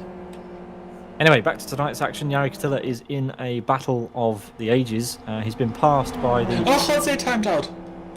Oh no, so the FRS car who we were rooting for a podium is timed out of the server. That is a disaster. That's a shame. That is actually a shame. He was running really well on a bit of an alternate strategy. Was in P2, very comfortably in P2 actually. Made a pit stop and has timed out. That's a terrible shame. As we see here, who is this? This is Jari Katila and Iron Donny going for it. Jari managing to defend the position for 4 corners now. And will Donny find a way around on this lap? Who knows? The black and pink car there trailing the very white and yellow car of Jari Katila.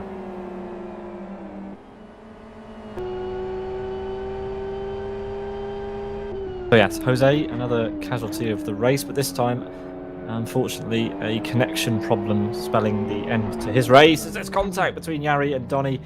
That is uncharacteristic. I don't know. Yes, I'm not sure how to call that one, Thilo. That was a bit unusual.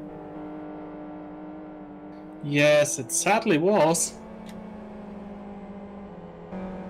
Well, as a result, Jari has lost a place to Dario as well. So both of those drivers losing another place to the MRC driver. And Aspect getting a bit of a free pass to run away as well. So, yeah, not ideal, but there we are. Happens in racing, doesn't it? Interestingly, the gap at the front has come down by 2 seconds. As Hernan is going for a move on Gabor, these two will not let each other go, will they? They are definitely holding each other up, but, you know, they're in a race. They're having fun. Let's see. Will Gabor be able to get that place back on the home straight? Probably it might be close. He's got a slipstream.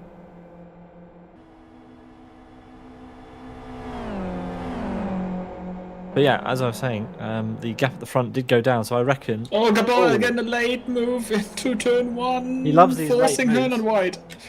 Yeah, that's a great move. They're still side by side, both of the drivers leaving each other room. Gabor will have to yield. Goes for the cutback. A little tiny whiff of contact, but yeah, no cigar on this occasion for Gabor. But yeah, that was actually brilliant side-by-side racing through 2 corners. But yeah, not able to get back past. He really doesn't like following these FXRs, does he? He would much rather be ahead. Don't blame him.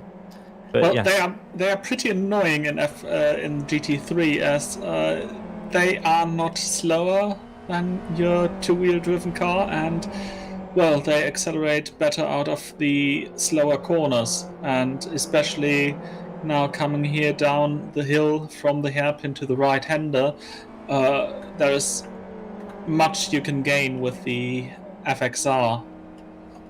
Meneses getting past Bottas up the home straight.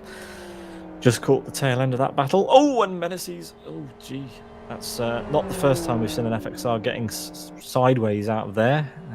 Saw the Furtive Racing cars doing it earlier, Romero. But yeah, Meneses well held. Very well held.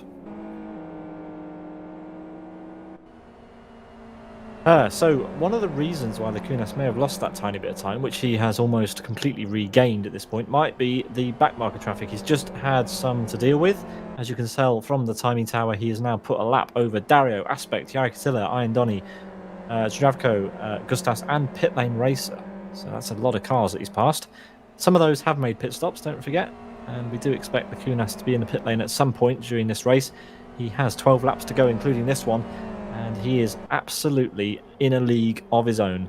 The Yes Motorsport driver who had a large, very successful 2020, Thilo, winning a number of championships, and also, putting on a fantastic show in the championships he didn't win for our entertainment. And he's doing so here today, currently leading the way in MRC GTR Monday. We're on round 11 of this 22-round championship, Thilo? 20 round. We're covering rounds 1, 6, 11, 16, 19, and 20 this season, as you now see on the screen. 20 rounds. I apologize. There we go. Yeah, and every round with our lovely Sim Broadcasts logo is scheduled to be streamed here by us too, probably. But of course, the dates are subject to changes, so keep that in mind. Yes, anyway, back to today's action. We are watching Le Gutskas, and if you're just tuning in and you're looking at that number that says 22 seconds and wondering how did this happen, well, we're wondering the same, because Lacunas has just driven away from everybody. Jose was pretty close, the closest other driver, but the Ford Rally Sport driver unfortunately timed out about 3 laps ago, spelling the end to his race, which is really a shame because he was on for a podium if he continued the way he was going. Made an early pit stop, so who knows. But anyway, the Gutskas hasn't showed any signs of wavering. Vinzu for Team America currently in P2. Then it's Furtive Racing's Hernan, very close to Vinzu, and Gabor, who has been battling with these two FXRs since what feels like the dawn of time. Must do for him anyway. Mandula's had a good race. He's in P5. He started, I think, outside the top 10, if I'm not mistaken. He's now well and truly inside it, and he is a little bit of a distance up the road from Ayub, the first FZR in this race. But yeah, he's being caught by Romero now. Gabor was off. Gabor was off, and now he is lost quite significantly. He had to take the chicane as he spun weirdly out of the right-hander underneath the bridge. Yeah, so possibly getting into contact with the curbs. The curbs at Westhill often come up in our commentary.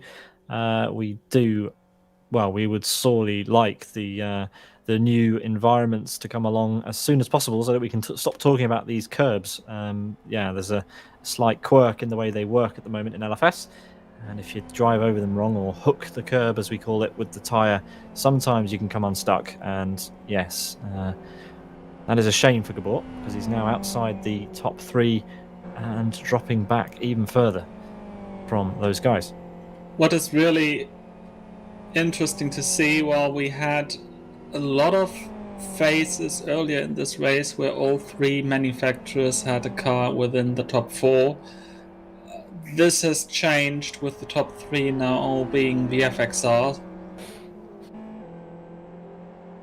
Yeah, this is an FXR domination, this race. That is, we were a little bit surprised by the number of them in the field, but we can certainly see why a lot of the drivers chose to run it, because it clearly has the legs around Westhill National, the newest combination in Live for Speed.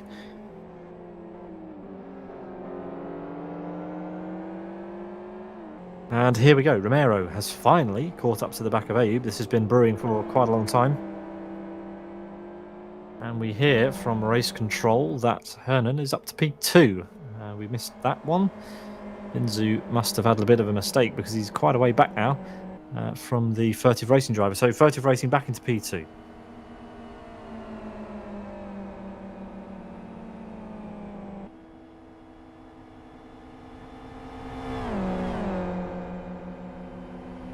Romero now in the slipstream of Ayub, going into the Tequila Sunrise slipstream to the right-hand side. Not completely clearing him before the turn-in, but Ayub is cooperating. Yeah, I was very surprised that Ayub didn't lift out a bit more, but he did manage to keep the car on the road as they went through turn 1. Very impressive following distances there. But now you can see through turn 2, Ayub's just dropped off as they go into this awesome off-camber downhill left-hander, double left-hander. Really tricky braking zone. Lacunas has a puncture on the back straight, so that has forced his hand. He's lucky he didn't have that somewhere else on the lap. Oh, he's not noticed it until now, I guess. Yeah, maybe. Definitely, he took his normal braking point, Thilo. So, yeah, you can definitely see it's got a squint. He has to come into pit lane. He has no choice to change it. Carefully, he doesn't get a speeding penalty down to the pit lane. We're hearing the aspect also with a puncture. And, yeah, let's see. We're into puncture territory with 9 laps to go. This reminds me a lot of round 1 when we covered these amazing final minutes. Yeah, so Hernan has decided that he can make it another lap on the tyres, which means we are going to have a battle for the lead. It is a little bit of, well, it's not quite a battle for the lead, is it? But anyway, Hernan will take over the lead. We'll register a lead lap on the board, in fact, because Lacunas was not over the start-finish line, I don't believe, before Hernan got past. And that is a Team America car in P2. And, well, these guys must make a pit stop, I guess. At some point.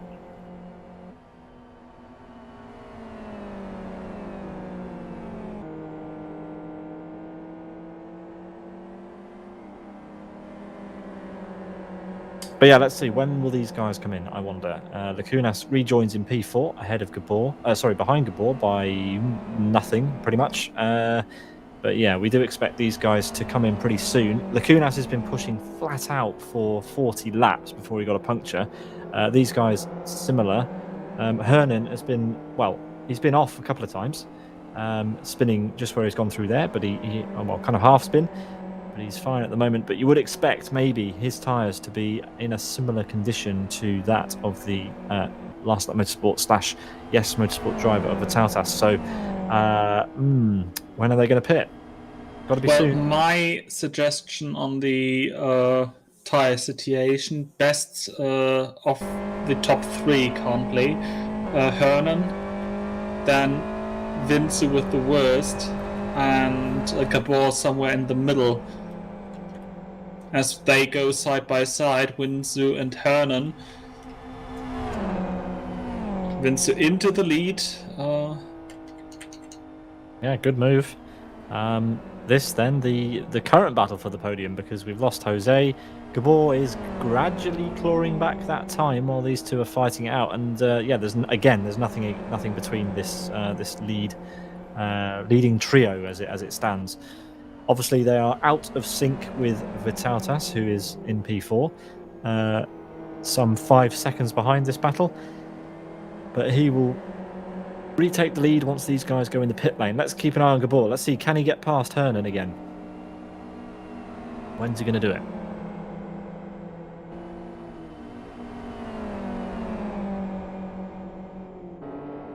So he's gone. He's done it. He's tried to do it into the hair. Wow, that was a great move, wasn't it? Like, there was nothing between those two. That was a spectacular move for Gabor. Hernan leaving him plenty of room. You don't see moves better than that, really, into that hairpin. That was perfectly judged. But Hernan is in the slipstream and will get back pretty... Oh, he's hit him, so he's pushed him away a bit, but he's going to try it into the final corner. Gabor slightly later on the brakes, and he'll hold it around the outside, will he? Oh, it's close. Oh, he got a bit of a tag slapper. And now they're going to be side by side. Neither of them wants to give the other the slipstream. Gabor has the inside. He'll use the side draft and pull ahead a little bit. Let's see, can he get this position? Gabor loves being on the inside for turn 1. He's had plenty of practice at this. Here we go.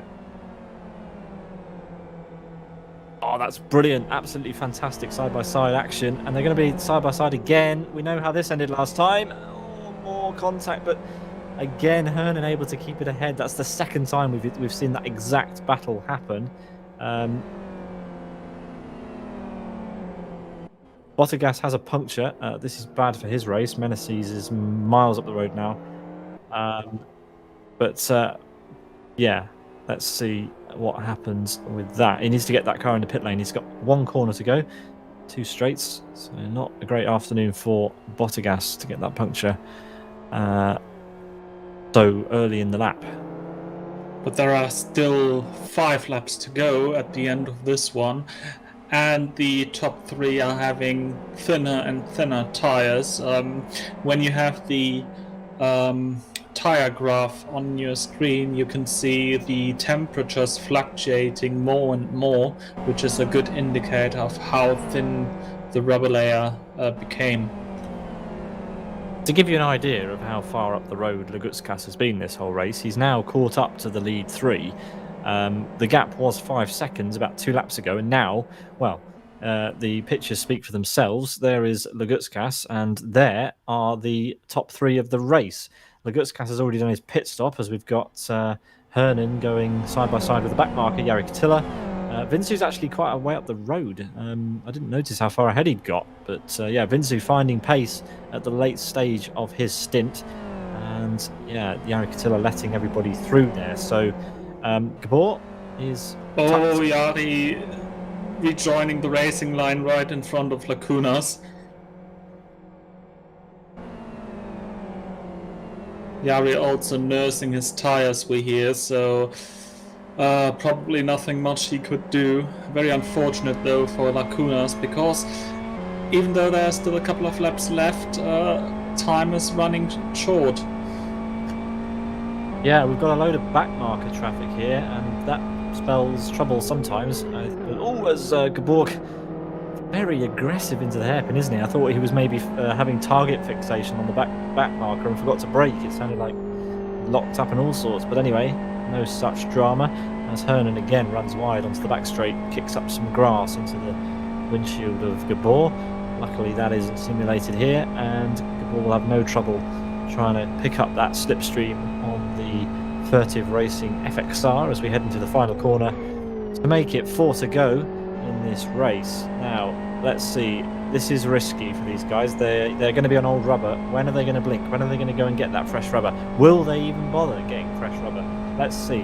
I have the gut feeling they won't. They will try to force it over the line. I mean, that would be incredible, wouldn't it? I mean, yes. I mean, Lacunas had to pit due to a puncture. But for the top 5, only he is on. Oh, puncture for Vinsu from the lead. Yeah, and it's right at the right front. Second corner, right front, second corner. As he almost slides into Jari there. So he's pushed his luck too far. That's going to be a long journey around to the pit lane. Imagine what it is a shame. It is a shame, but at the end of the day, that is a critical error for Team America. That's a long drive round, and that is not going to be a podium at the end of the day for Vinsu, unless the others he was in a battle with have similar fate. As we see Gabor and Hernan going side by side again. Gabor just can't find a way past. This is the battle for the lead. Hernan, Gabor, and Lacunas. But Speaking of punctures, my fellow former co-commentator Dominic Engel would have been much harsher judging the drivers about getting a puncture in the first place. Yeah, well, we've got side by side for the lead. They're putting on a show for us, but I'm kind of wincing a bit here because we're going to have 3 wide for the lead with 2 cars who are inches from less than an inch away from a puncture. Here are the lead 3 then. We are going to probably have a 3 wide at turn 1 at this rate. Yes, Lacunas to the inside. Contact up the straight. Oof. And Lacunas into the lead. Fair play to Lacunas. He's managed to do a pit stop and then catch back up to the leaders and then pass them again. That is domination. Absolute domination from Lagutskas. Gabor, if he goes the whole way, that is impressive on one set of tyres, but he's got to admire the fact that the FXR of Lagutskas has just put on an absolute show. And this is starting to get really a bit crazy on the tyres. This is really 3 laps remaining. Good effort from these guys. Hopefully they make it to the end or get into the pit lane without getting into the same trouble that Vinsu has. Vinsu is in P9 now after leaving the pit lane, so that just shows you what that cost him. To be honest, I'm still not convinced that everyone in the top 6 is making it on this set of tires. The only one I'm very, very much aware he will make it on this set of tires is Lacunas. Yeah, if Lacunas didn't make it, then that would be, well, yeah, it's just not even on the cards, is it? So, Gabor, he'll have to consider this time round whether he wants to risk it or not. He's pretty much guaranteed a podium if he pits now, because everybody else is likely to fall off the road. And is he going to pit? Yes, he is. So, Gabor doing what I would do, coming into the pit lane to get a fresh set of boots for this final 2-lap dash. Oh, he got a puncture as he pulled onto his box. So, perfectly judged. But he only changes the punctured tire. Okay, so oh wow. So Gabor has not gone for a full fresh set. He's gone for a percentage, and that's interesting. He's going to have a fun 2 laps of imbalanced wear on those tires. And he's rejoined in P6. So Hernan, if he can make this last another lap, he will have pulled a blinder, an absolute blinder. The 2 FR guys are within, well, they're on the podium, but we're hearing in our ear that if they manage to make it to the end, it will puncture be... from Romero! Yeah. Romero's got a front left puncture just as... Yeah, he doesn't notice yet. Front right puncture, and now he's going to notice it. Now he's going to notice it as he goes off just ahead of one of the back markers. That's Dario. So, hasn't worked out for Romero, but let's take a look. Can Hernan make it round? Will he just realise what's going on, back off, or will he just... Mandula onto the podium. Yeah. Mandula's been in the pit lane, has he? Or has he not? No, he hasn't. No, he hasn't been in the pit lane, so Mandula could come unstuck here. It's all coming undone. We don't know who's going to be on the podium. Your guess is as good as ours. Mandula, a bit of a weird line there, but apparently Mandula's tyres are okay. So unless he's picked up a flat spot, he should be all right to the end, which would be amazing. The one of the XRRs managing to get onto the podium without a stop. Here comes Hernan. He's going in, Thilo. He doesn't want to go to the end. Leader is on final lap. That is a good call. Lagutskas starts the final lap. He doesn't have to worry. He's done a pit stop. He's going to end up being a week ahead of everybody else. Hernan, though, he has only replaced... What's he done there? Has he done the same as Gabor? I think he has. So he should come out pretty close to Gabor. Meanwhile, Mandula, if that is the case, if Mandula has done that is absolutely incredible. That is amazing. Romero on driving. He hasn't repaired his puncture. Oh man. And Hernan did not change tires. So Hernan's also got the same puncture, but he went down the pit lane. Oh no, Hernan. Okay. Oh, Romero's beached it and called it a day. Ramonen's out. Hernan's put a splash and dash in and hasn't repaired his tyres. So if Hernan makes it to the end, that's amazing as well. It's all a bit crazy here in the commentary box. This is Gabor and Hernan once again battling it out. Gabor's been in the pits and Hernan's gone off. So another error, and that one could be the end of his race. But no puncture. Still no puncture. You don't want to spin your wheels on the tarmac after that. We're coming round to the end of this race, Thilo, and I want you to take it away. Lacunas is already celebrating, a little bit strangely. So, not quite sure what is going on with that, but there we go. I guess he's entitled to do what he wants to celebrate, but it's a bit early. Well, Mandula's coming closer and closer, but probably... Yeah, it's just slightly strange to see that, but there we are. Yeah.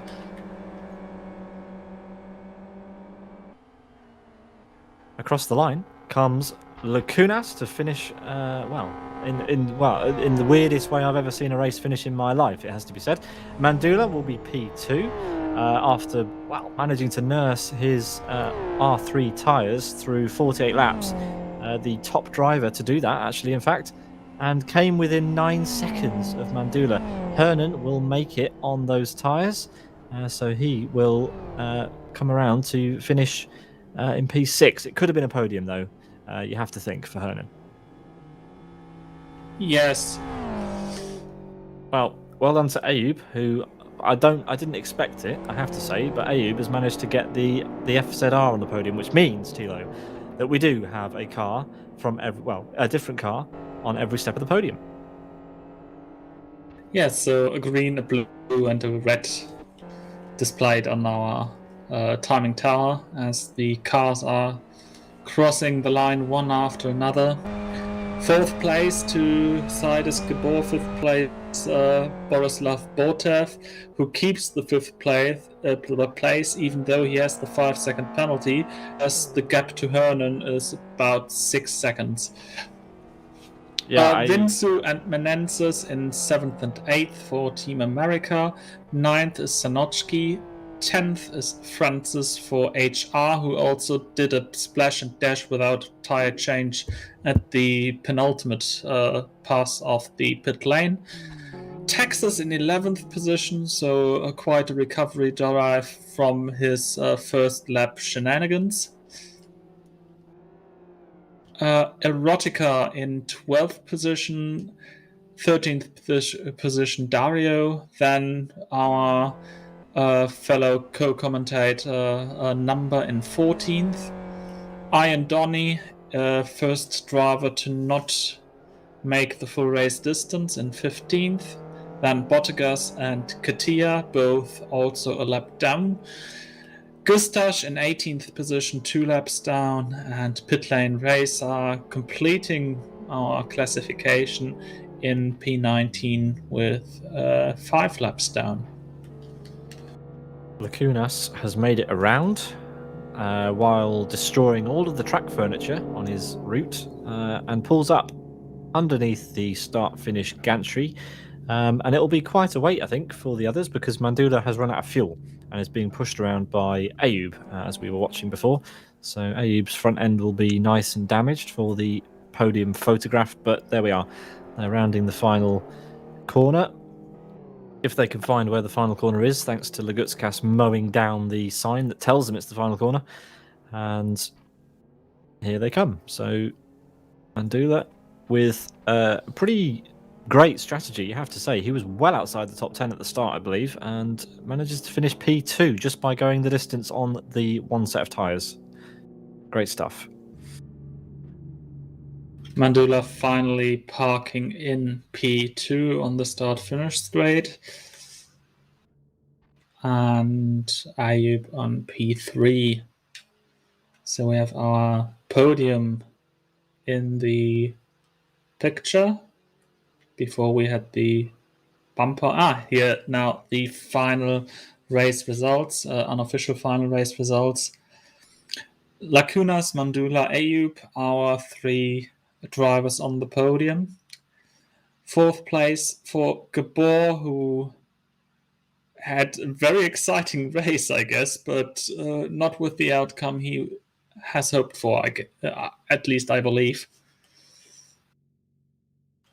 Borislav Botev in 5th, then Hernan, Vinsu, Menendez in 7th and 8th for Team America, Sanochki in 9th, Francis for HR in 10th, Master Racecars Texas in 11th, Erotica in 12th, in front of the second best MRC driver Dario, Fragmasters Number in 14th, and then Furtive Racing's Romero in 15th, Ian Donny in 16th, Bottegas in 17th, and Yari Katia in 18th.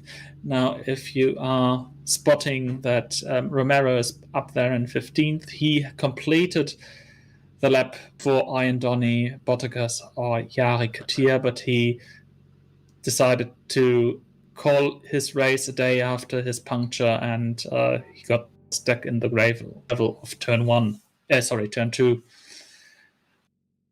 In 19th position, 2 laps down, Gustav, and in 20th position, Pit Lane Racer, the final driver to finish this race on his own. Everyone else is, had ended their race either voluntarily or due to some technical issues. A-Spec, 10 laps down. Poor Jose, who was a real contender for second or third position, 15 laps down. Hachiroku, 18 laps down. Redbot, 36 laps down.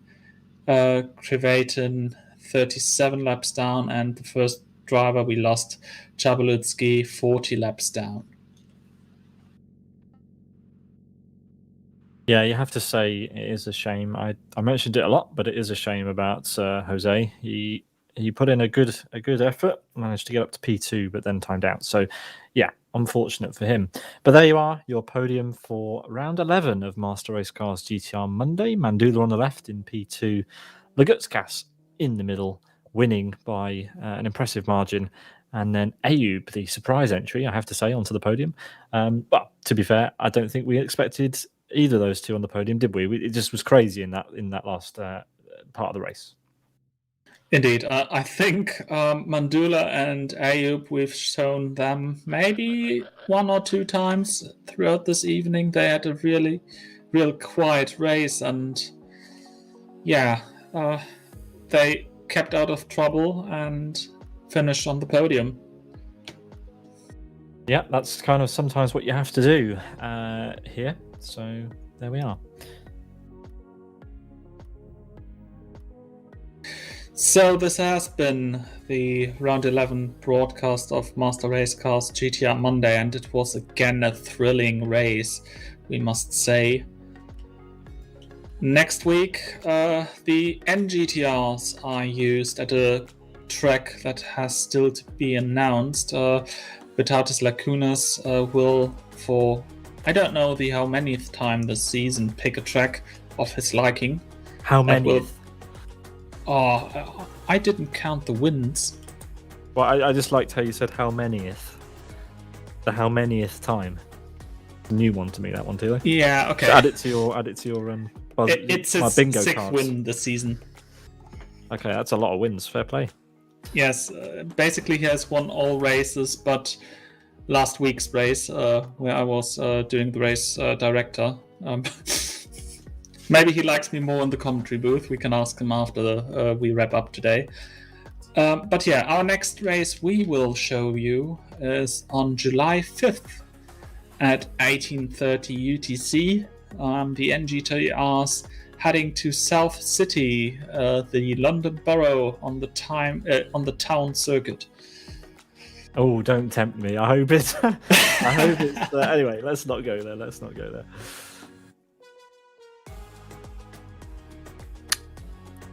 Yes, so that's it for today. We will stay at Westhill with our truck and crew and jump in a TARDIS to show you the old Westhill on Friday, the Fox Friday 11th birthday event.